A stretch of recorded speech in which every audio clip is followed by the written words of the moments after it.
microfone aí. Tá ligado. Rodrigo, Pois não. é fato que havia o que nós poderíamos chamar de alinhamento das delações, ou seja, delações combinadas, né, no âmbito da Odebrecht, por parte de executivos e ex-executivos, delações combinadas, delações alinhadas. É fato que isso ocorria? Sim, ocorreu contra mim. Eu estou sendo acusado dessa forma. Porque dentro do departamento havia uma série de pessoas que fizeram desvio, roubaram a empresa, tinham medo de assumir. A principal preocupação deles inicial era em que a empresa não descobrisse que eles haviam desviado recursos, deixando inclusive a estratégia de defesa à deriva. Causaram uma série de problemas à empresa por causa disso. E quando eu tive que comunicar à direção, eu virei o inimigo. Eles plantaram uma série de situações que são deles, como, por exemplo, esse chinês, Wu Yusheng. Quem era amigo dele de faculdade, colega de faculdade, é o irmão do Olívio Rodrigues, Marcelo Rodrigues, que, ao que me consta, sequer acabou fazendo acordo. Ele apresentou esse chinês para as pessoas do departamento, porque estudou junto, saiu em viagem com ele para fazer os trabalhos que eles tinham que fazer, e, de repente, eles combinaram aí a versão e colocaram que ele era meu. Ele estudou com o Marcelo Rodrigues, irmão do Olívio. Nesse alinhamento aí de delações de executivos, etc., Odebrecht, havia algum acerto para preservar determinadas pessoas ou para envolver indevidamente outras pessoas? Internas ou externas, deputado? Internas e externas. Internas havia preocupação que... Isso é pré-julgamento. Acontecendo, essa atitude viola um dos mais elementares princípios dos direitos humanos, que é o direito a um julgamento imparcial. O Ferro coordenou o desmonte do Departamento de Operações. Sabia de tudo que aconteceu. E, para surpresa, ele não faz parte do acordo. Até o próprio Marcelo Odebrecht... Que é o direito a um julgamento imparcial. Estranhando isso. Doutor Rodrigo, o senhor chegou a participar de alguma reunião dessas, de alinhamento de delações? E quem convidou o senhor para participar? Quem coordenava essas reuniões de alinhamento de delações? Eu não cheguei a participar, deputado, dessas reuniões, porque... Chegou a ser convidado?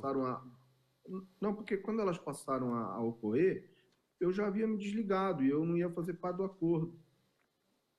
Então, isso aí aconteceu num segundo período, no período seguinte.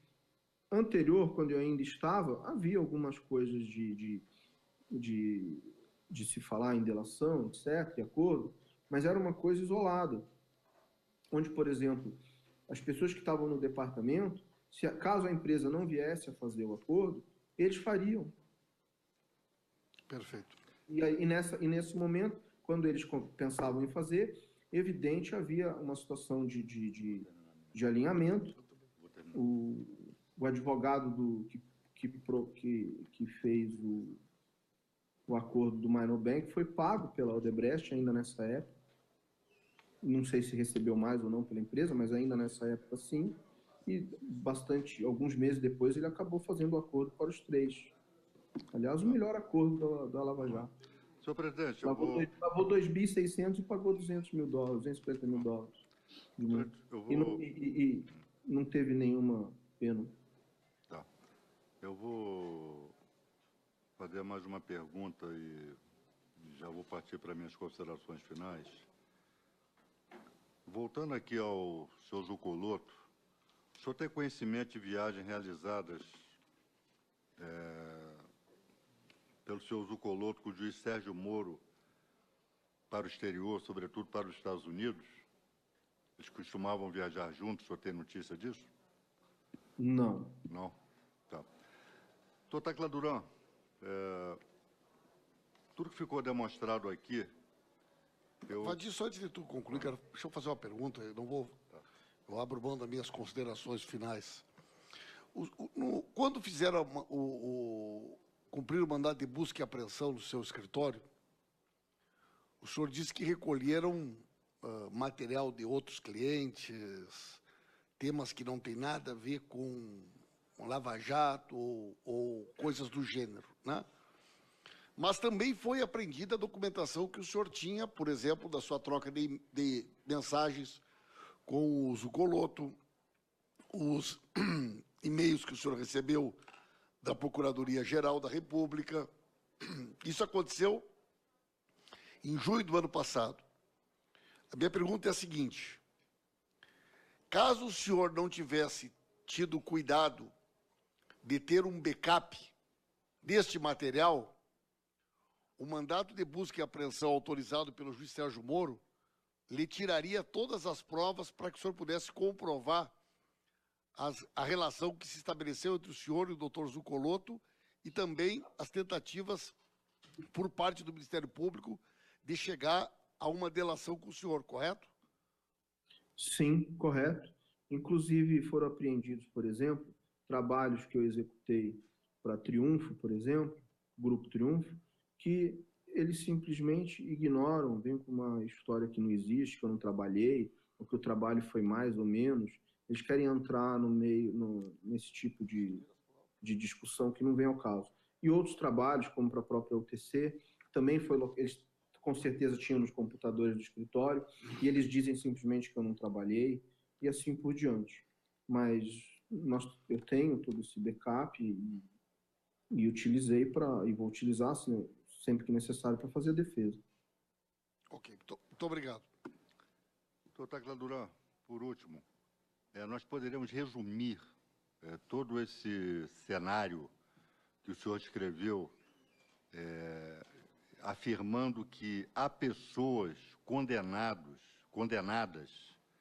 na chamada Operação Lava Jato, com base em delações extorquidas e com base em provas documentais fraudadas e falsificadas. É possível afirmar isso com boa margem de segurança?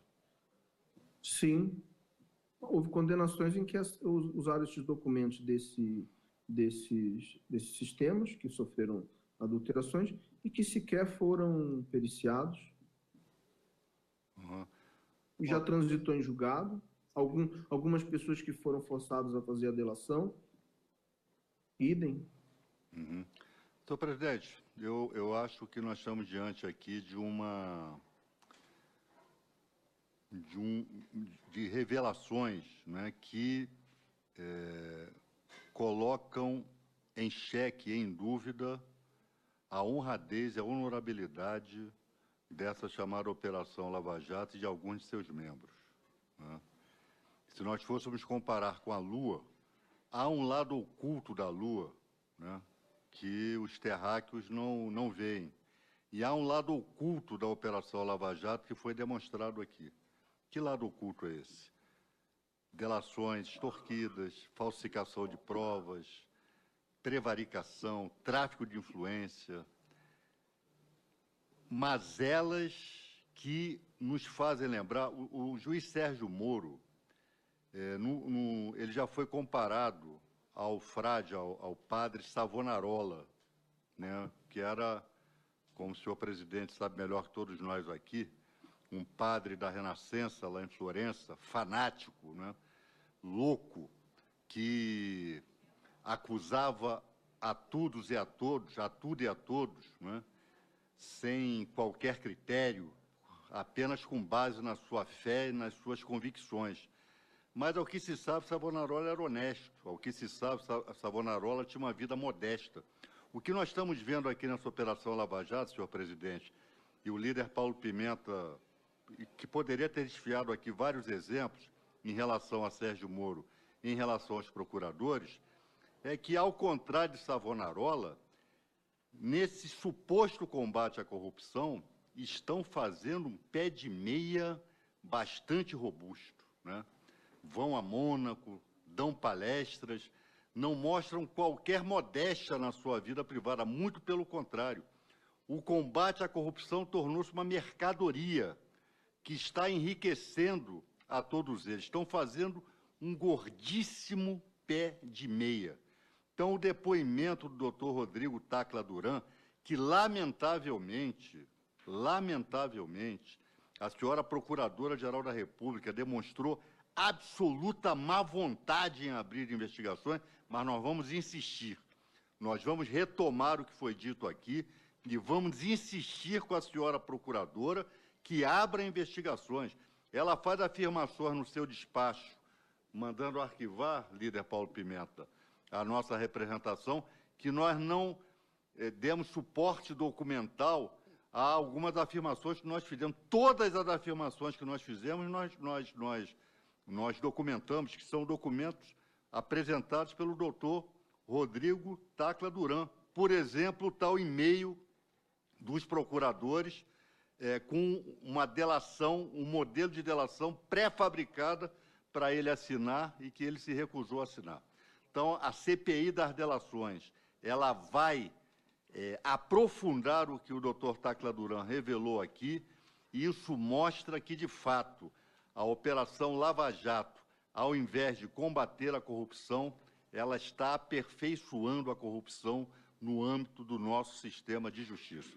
Muito obrigado, senhor presidente, parabéns pela condução e muito obrigado ao doutor Tacla Duran, que mais uma vez se dispôs a ser ouvido, foi mais uma vez ouvido nesse parlamento, mas o nosso sistema de justiça se recusa a ouvi-lo. E se recusa porque teme o que o doutor Tacla Duran tem a dizer. Muito obrigado, deputado Vadir da Moça, deputado Paulo Pimenta, todos os parlamentares que aqui estiveram, que fizeram vários questionamentos, também pessoas através da internet, do Facebook da comissão. Eu queria agradecer, doutor Rodrigo Tacla Duran, pelas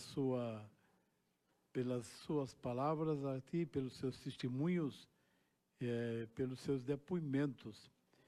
E dizer que todos os pedidos que a senhoria solicitou dessa comissão, elas serão encaminhadas.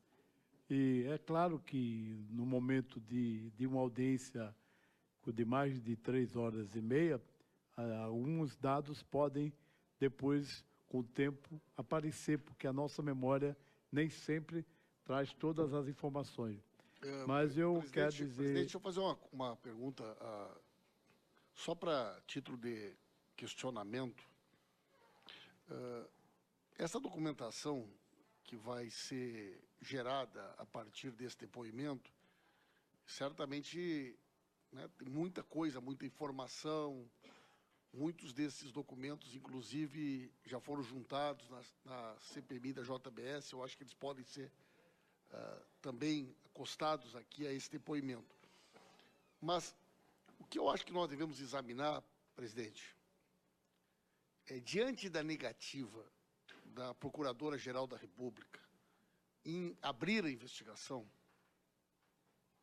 inclusive no despacho ela ignora, ela trata só de um dos itens, por exemplo, a questão da troca de mensagem do Zucoloto, a participação do Sérgio Moro, ela faz, né, vistas grossas, como se não existisse. Eu acho que nós deveríamos examinar a possibilidade de uma representação por prevaricação contra a Procuradora-Geral da República, né?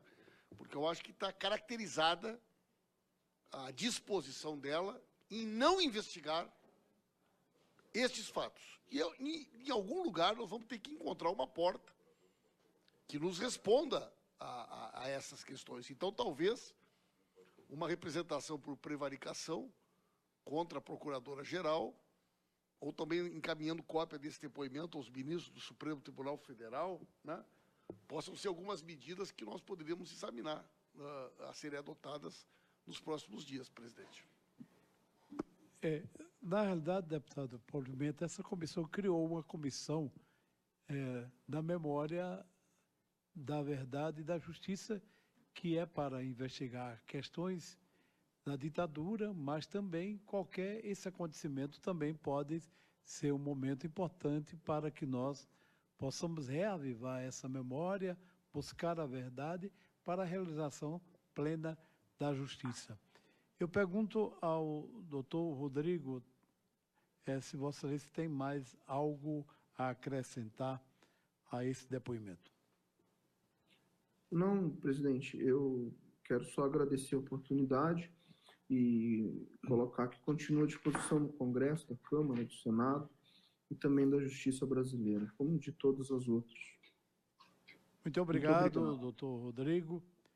E antes de encerrar, convoco os senhores parlamentares para o seguinte evento. Amanhã, o 15º Seminário GLBT, promovido por essa comissão, em conjunto com as comissões de legislação participativa, de cultura, de educação e de seguridade social e família, a realizar-se amanhã, 6 de junho, no auditório Nereu Ramos, com abertura prevista para as 8h30. Agradeço a participação. Agradeço a participação de todos e de todas e declaro encerrada a presente audiência pública.